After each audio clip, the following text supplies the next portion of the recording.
નમસ્કાર મિત્રો, option trader Gujarati new learning વિડીયોમાં સૌ મિત્રોનું હાર્દિક સ્વાગત છે. તો કેવું રીતે મિત્રો શુક્રવારનું ટ્રેડિંગ સેશન મારા મત મુજબ વન સાઇડેડ માર્કેટ હતું. કેવું હતું? One sided.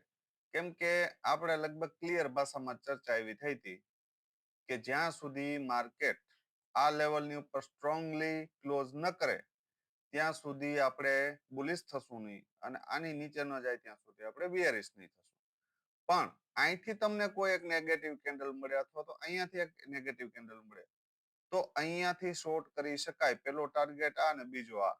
આવું આપણે ક્લિયર ભાષામાં ચર્ચા કરી હતી કે શોર્ટ કરવું હોય તો ટોપ ઉપરથી કોઈ રિજેક્શન કેન્ડલ સ્ટ્રોંગ મળે તો કરી શકાય અથવા તો બાય કરવું હોય તો બોટમેથી કરી શકાય. આના સિવાય બીજું કોઈ ઓપ્શન છે નહીં. બરાબર.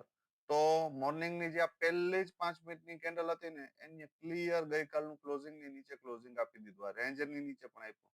તો આ જે હતું એ શું હતું? પુલ બેક હતો. બરાબર. અને ત્યાંથી શું આવ્યું? તો કે ડાઉન.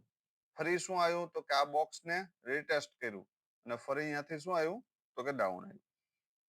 બરાબર. હવે હાલની પોઝિશનમાં માઇનોર પોઝિટિવિટી સાથે માર્કેટે ક્લોઝિંગ આપ્યું છે. એ આપણે નેક્સ્ટ ચાર્ટમાં જોઈએ. પણ પ્રીમિયમના ચાર્ટની અંદર નજર નાખી લે કે ભાઈ એમાં શું જોવા મળ્યું છે આપણે. બરાબર.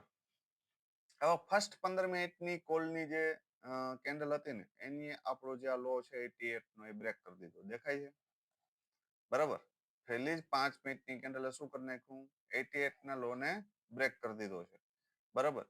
ફરી આ ઉપર ગયું છે 88 જે અહીંયા હાઈ મેરો તેની ઉપર ન નીકળ્યું અને ફરી પાછો 88 ને બ્રેક કર્યું ને ત્યારે ક્લિયર કન્ફર્મેશન હતું કે હવે આ પ્રીમિયમ ને ક્યાં જવું છે? તો કે 31. અને અગાઉના વિડીયોમાં આપણે જે એનાલિસિસ કર્યું તેમાં ક્લીન કીધું હતું કે ભાઈ 88 ની નીચે આ પ્રીમિયમ ની જગ્યા 31 છે અને લગભગ એ જ જોવા મળ્યું. બરાબર. 31 સુધી આ પ્રીમિયમ આપણે જોવા મળ્યું. અને આપણે જેમ એનાલિસિસ વિડીયોની અંદર જે ચર્ચા કરી હતી કે અહીંયા આવે, રેન્જ બનાવે, રેન્જનું બ્રેકડાઉન કરે અને ફરી ઉપર નીકળે તો આની અંદર એક પાવર આવી શકે. તો આ એ જ પાવર છે કે કદાચ તમને આવતીકાલે આ લેવલ બતાવી શકે. બરાબર. It's possible. ફર્સ્ટ ટાર્ગેટ આ અને બીજો આ. બરાબર. પણ એ આપણે નેક્સ્ટ ચાર્ટમાં જોશું. પણ કહેવાનો મારો ભાવાર્થ એ છે કે આ જગ્યા ઉપરથી બાઇંગ આવે મતલબ બાઇંગ આવે. કેમ કે અહીંયા આ પ્રીમિયમને સેલરે છોડી દીધું છે. હવે અહીંયા આ પ્રીમિયમમાં કઈ વધારે કમાવા જેવું છે નહીં સેલર માટે એટલે છોડી દીધું છે. બરાબર. જોઈ લઈએ પુટના ચાર્ટની અંદર મેન વસ્તુ જે છે એ પુટના ચાર્ટમાં શું થયું છે? પુટના ચાર્ટની અંદર આપણે ચર્ચા એવી થઈ હતી કે ભાઈ આ પ્રીમિયમ હાઈવે ઉપર છે. મારા જે શબ્દો હતા ને એ આવા કંઈક હતા કે આ પ્રીમિયમ કેવું છે? તો કે હાઈવે ઉપર છે. બરાબર. તમને જો 35 થી 40 ની આજુબાજુ આ એરિયામાં ક્યાંક મળી જાય, સપોર્ટ લેતું દેખાય તો એન્ટ્રી કરી શકાય. આવા મારા શબ્દો હતા. પણ માર્કેટે શું કર્યું? તો કે 52 નો લો માર્યો. બરાબર. અને ત્યાંથી બાઉન્સ બેક કરી ગયું. ક્યાં સુધી? તો કે 75 સુધી. ફરી ડીપ આવ્યું તો અહીંયા એક એન્ટ્રી સ્માર્ટ ટ્રેડર હશે ને જે, બરાબર, એની એન્ટ્રી અહીંયાથી એક બનતી હતી. બરાબર. કેમ કે અહીંયા નાનો એવો સ્ટોપ લોસ હતો. કેમ કે 2 પોઈન્ટ કે 4 પોઈન્ટમાં આપણે બરબાદ થવાના નથી. પણ પહેલી એટલી સ્ટ્રોંગ કેન્ડલ પછી જો એ ડીપ આવે ને તો એક વખત બાઇંગની પોઝિશન અહીંયા સુધી તો બને. બરાબર. તો અહીંયાથી જે લોકો એન્ટ્રી કરી હશે તો આ ટાર્ગેટ એને એક એચીવ થયો હશે. પણ આ જ્યારે કેન્ડલ ઉપર ક્લોઝ થઈ અહીંયા સસ્ટેન થયું એનો મતલબ કે અહીંયા 15 મિનિટની કેન્ડલનું ક્લોઝિંગ આવી ગયું છે 78 ની ઉપર. અને અગાઉના વિડીયોમાં આપણે ક્લીન કીધું હતું કે ભાઈ 78 ની ઉપર એક 15 મિનિટની કેન્ડલનું ક્લોઝિંગ આવશે ને અને પછી જો તમને ડીપ લેવા મળે ને તો એ તમારા માટે ઓપોર્ચ્યુનિટી. બરાબર. તો એક સપોર્ટ અહીંયા પણ લીધો હતો તો અહીંયાથી પણ એન્ટ્રી થઈ શકે. આ જ્યારે આ કેન્ડલ રેડ ડીપ આવી ત્યારે અથવા તો આ કેન્ડલ જ્યારે આવી તો 2-3 પોઈન્ટનો સ્ટોપ લોસ છે. કેમ કે આ જ્યારે સપોર્ટ લીધો છે બરાબર ત્યારે તમે એન્ટ્રી કરી હોય તો અહીંયા 2-3 પોઈન્ટનો સ્ટોપ, કેમ કે હેમરનો લો જ આપણો સ્ટોપ લોસ આવે. બરાબર. જ્યારે અહીંયા કેન્ડલ નું ઉપર ક્લોઝિંગ આપ્યું ને ત્યારે આ સ્વિંગ બનાવી દીધું. તો આ હેમરનો લો આપણો સ્ટોપ લોસ છે, બરાબર. અને એ 2-3 પોઈન્ટમાં આપણે બરબાદ થવાના નથી.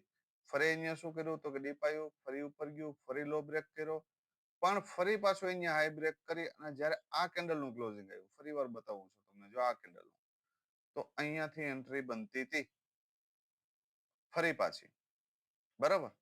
અને આના ટાર્ગેટ પછી ક્લિયર હતા ક્યાં 160, બરાબર. કેમ કે મેં ક્લીન કીધું હતું કે જો ડીપ થી તમારી ક્યાંયથી એન્ટ્રી થઈ જાય અને 78 ને બ્રેક કરી દે તો 129 એન્ડ 160 સુધીના ટાર્ગેટ મળી શકે. તો આ મુવમેન્ટ કેટલા મિત્રો લઈ શકાય અથવા તો આ મુવમેન્ટ કેટલા મિત્રો લઈ શકાય? કેમ કે બે જ મુવમેન્ટ હતી. આનાથી એક એસએલ આ પણ હતો, 3-4 પોઈન્ટ નો એસએલ. આપણે એવું પણ ન ભૂલવું જોઈએ કે જ્યાં એસએલ જાય છે એ સ્વીકારવાનું નથી. જાય છે તો દઈ દો ભાઈ, 3-4 પોઈન્ટમાં તમે બરબાદ થવાના નથી. અહીંયા એન્ટ્રી 100% બનતી હતી. કેમ કે એક બે મિત્રોના પ્રશ્ન હતા ને એટલે આ મેં તમને રિપ્લાય કર્યો છે વિડીયોમાં કે સાહેબ અહીંયા બનતી હતી. હા ભાઈ, બનતી હતી ત્યાં. હું સેટઅપ ઉપર હતો અથવા તો લાઈવ હોત, બરાબર, તો મારી એન્ટ્રી અહીંયા થાત, નો ડાઉટ, એમાં કોઈ શંકાને સ્થાન નહીં, બરાબર. અને અહીંયા 4 પોઈન્ટ નો એસએલ આવે તો લઈ લ્યો, એમાં કોઈ વાંધો છે નહીં. પણ તમારો માઇન્ડસેટ ચેન્જ ન થવો જોઈએ જ્યાં સુધી આ લો બ્રેક ના થાય ત્યાં સુધી દરેક ડીપ ઉપર બાઇંગ ની ઓપોર્ચ્યુનિટી ગોતવાની, કેમ કે આ ક્લોઝિંગ સ્ટ્રોંગ છે, બરાબર. તો સમજદાર કોઈ ઈશારા કાફી. હવે જોઈ લ્યો આવતીકાલે શું થઈ શકે, સોમવારે. હવે જો ભાઈ માર્કેટ છે ને સામાન્ય એવું પોઝિટિવ થઈને ક્લોઝ થયું છે. કેવું? સામાન્ય એવું પોઝિટિવ, બરાબર. સ્ટ્રોંગલી પોઝિટિવ તો ન કહી શકાય, પણ જો માર્કેટને લોઅર લો કન્ટિન્યુ કરવી હશે, કેવી? લોંગ ટાઈમ ફ્રેમ ઉપર, તો માર્કેટ આ લેવલ બ્રેક નહીં કરે, 25,860. આ ક્લિયર રાખજો. 860 ની ઉપર નીકળ્યા પછી આ ઉપરના લેવલ આવી શકે, ઇટ્સ પોસિબલ. 26,000 સુધીના લેવલ તો જોવા મળી શકે, એમાં કોઈ શંકાને સ્થાન નથી અહીંયા સુધી, બરાબર. 26,000 ની ઉપર નીકળશે તો મેં તમને કીધું એમ કે 126 સુધી જતું રહેશે. પણ કહેવાનો મારો ભાવાર્થ છે કે 25,860 ની ઉપર જ આપણે સ્ટ્રોંગ બુલિશ થશું, બરાબર. અને 25,000 મોટું ગણો તો 720 આ લો દેખાય છે ને, આની નીચે જ આપણે સ્ટ્રોંગ બેયરિશ થશું. કેવા? સ્ટ્રોંગ. આ લેવલ જે છે 25,754, આની નીચે બેયરિશ જ છે માર્કેટની સાઈડ, પણ સ્ટ્રોંગ બુલિશ આપણે આની નીચે થશું, બરાબર. હવે એક વસ્તુ યાદ રાખજો, જ્યાં સુધી આ લેવલ ન તૂટે ને ત્યાં સુધી માર્કેટની અંદર નેગેટિવ થવું નહીં. અને આ લેવલ ન તૂટે ને ત્યાં સુધી સ્ટ્રોંગ પોઝિટિવ ન થવું.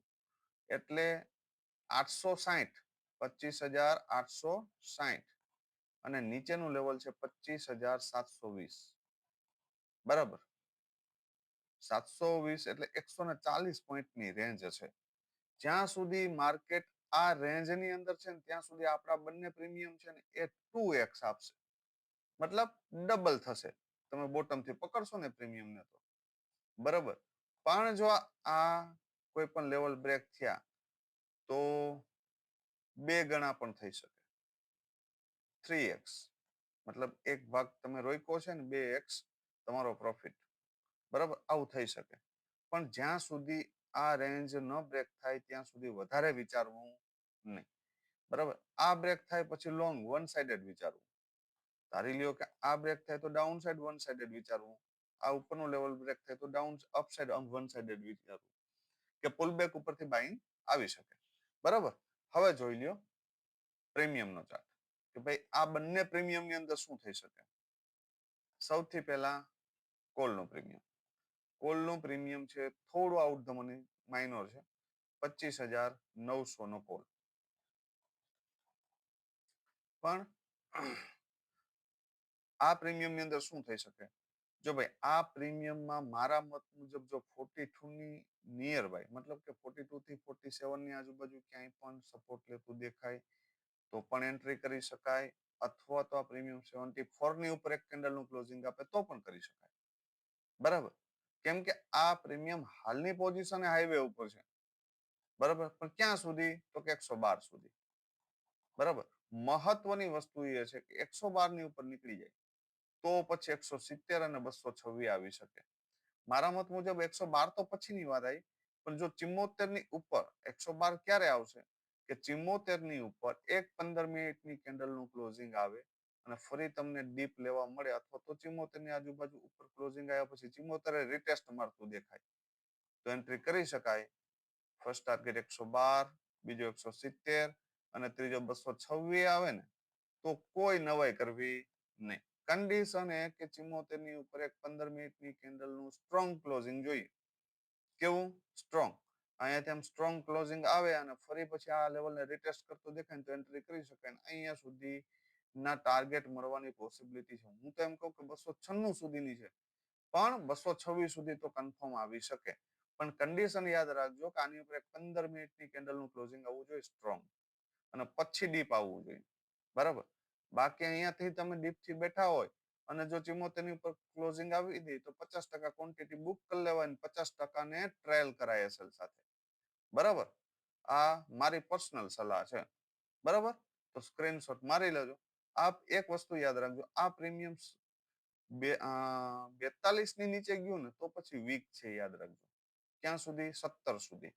અને 17 સપોર્ટ લેતું દેખાય તો 42 સુધી જઈ શકે, પુલ બેક આવી શકે. આનાથી વિશેષ કાંઈ પછી છે નહીં. જે સ્ટ્રોંગ પોસિબિલિટી છે એ 74 ની ઉપર છે, યાદ રાખજો, બરાબર. આની ઉપર જ આની અંદર હેવી મુવમેન્ટની પોસિબિલિટી છે, નહીતર નહીં. બાકી શું થશે તો કે ભાઈ અહીંયાથી ડીપ થી 42 થી બાય થશે અને આ એરિયા સુધી ક્યાંક આવશે, ફરી કેન્ડલનું ક્લોઝિંગ નીચે આવશે તો 30 પોઈન્ટ તમને મળશે, તો 2x ફન થાય, બરાબર. આનાથી વિશેષ કંઈ થઈ શકે નહીં. આ પ્રીમિયમ આમ કરીને આમ તોડી નાખ્યું તો પછી અઘરું છે આ પ્રીમિયમને રિકવર કરવું, બરાબર. તો સ્ક્રીનશોટ મારી લેજો એટલે લેવલ ડ્રો કરી શકાય. હવે જોઈ લ્યો પુટનું એક પ્રીમિયમ. ભાઈ એમાં શું થઈ શકે? પુટનું પ્રીમિયમ છે ભાઈ 25,700 નો પી. શું થઈ શકે આમાં? આ પી ની અંદર એક સરસ મજાનો સપોર્ટ છે 28. જો આ પ્રીમિયમ આ લેવલ બ્રેક કરે ને તો કોલનું પ્રીમિયમ ને બ્લાસ્ટ થતા કોઈ નહીં રોકી શકે. પણ જો આ પ્રીમિયમ અહીંયા હોલ્ડ કરી લીધું, ધારી લ્યો કે આ પ્રીમિયમ અહીંયા હોલ્ડ કરી લીધું અને અહીંયા એક સ્વિંગ બન્યો, રિટેસ્ટ આવ્યું, મતલબ કે એક સપોર્ટ ક્રિએટ કર્યો અથવા તો સપોર્ટ લેતું દેખાણું, તમે અહીંથી એન્ટ્રી કરી અને જો 66 ને બ્રેક કરી દે ને તો 89 સુધી જઈ શકે. આ પ્રીમિયમમાં પણ રેન્જ અહીંયા સુધીની જ છે, બોટમેથી 89 એટલે 2 ગણા રૂપિયા થયા. કેટલા ગણા? બરાબર. આ ઓછા ન કહેવાય, પણ આની અંદર એક બ્લાસ્ટ મુવમેન્ટ ક્યારે આવી શકે તો કે આ જે લેવલ છે 89 આની ઉપર એક 15 મિનિટની, કેટલી? એક 15 મિનિટની માર્કેટ ઓપન થઈને ક્લોઝ કરે અથવા તો ગેપ અપ ઓપન થઈને કરે, જેમ કરવું એમ કરે, પણ એક 15 મિનિટની કેન્ડલ 89 ની ઉપર ક્લોઝ થયા પછી ફર્સ્ટ ટાર્ગેટ 127, બીજો 180 અને ત્રીજો 222 સુધી જઈ શકે. ઇટ્સ પોસિબલ, બરાબર. પણ કન્ડિશન યાદ રાખજો કે આ લેવલ બ્રેક થવું જોઈએ અને એની ઉપર એક 15 મિનિટની કેન્ડલનું ક્લોઝિંગ આવે ને ફરી માર્કેટ તમને 66 અથવા તો એની નીચે પણ ક્યાંય પણ સપોર્ટ લેતું દેખાય ડીપ આવીને તો એન્ટ્રી કરી શકાય અને આ ઉપરના બધા ટાર્ગેટ માટે સ્ટેપ બાય સ્ટેપ બેસી શકાય, બરાબર. તો કેવું લાગ્યું આજનું એનાલિસિસ મિત્રો? કોમેન્ટ કરીને જણાવજો. શુક્રવારે આપ સૌ મિત્રોએ શું કર્યું છે, બરાબર, એ પણ કોમેન્ટમાં જણાવજો. તમારા કોઈ કન્ફ્યુઝન હોય તો શેર કરજો કોમેન્ટમાં, જેથી કરીને નેક્સ્ટ વિડીયોની અંદર આપણે કવર કરી દેશું. થોડો ટાઈમ જ્યાં સુધી હોલિડે ચાલે છે ત્યાં સુધી વિડીયો થોડા શોર્ટ આવશે, કેમ કે અપલોડ થવામાં થોડી વાર લાગે છે, બરાબર. એટલે વધારે આપણે ચર્ચા કરતા નથી, જરૂરિયાત મુજબની જ ચર્ચા કરીએ છીએ. તો આપ સૌ મિત્રોના જે કોઈ પણ પ્રશ્ન હોય કોમેન્ટમાં જણાવવાનું, એટલે જ્યારે ફ્રી ટાઈમ હશે અથવા તો એવું હશે કે ભાઈ આજે લોંગ વિડીયો બની શકશે ત્યારે આપણે એને કવર કરવાનો પ્રયત્ન કરશું. તો વધુ મિત્રો સુધી આપણો આ વિડીયો શેર કરજો, વિડીયોને લાઈક કરી દેજો અને કોમેન્ટ કરવાનું ભૂલશો નહીં. જે કંઈ પણ તમારા પ્રતિભાવ હોય, બરાબર, 2 અથવા તો 5 વર્ડની અંદર પણ એ પ્રતિભાવ ડિસ્પ્લે કરવાનો પ્રયત્ન કરજો. બરાબર, તો આવતીકાલે ફરી મળીશું નવા વિડીયોમાં. ત્યાં સુધી જય માતાજી, હર હર મહાદેવ.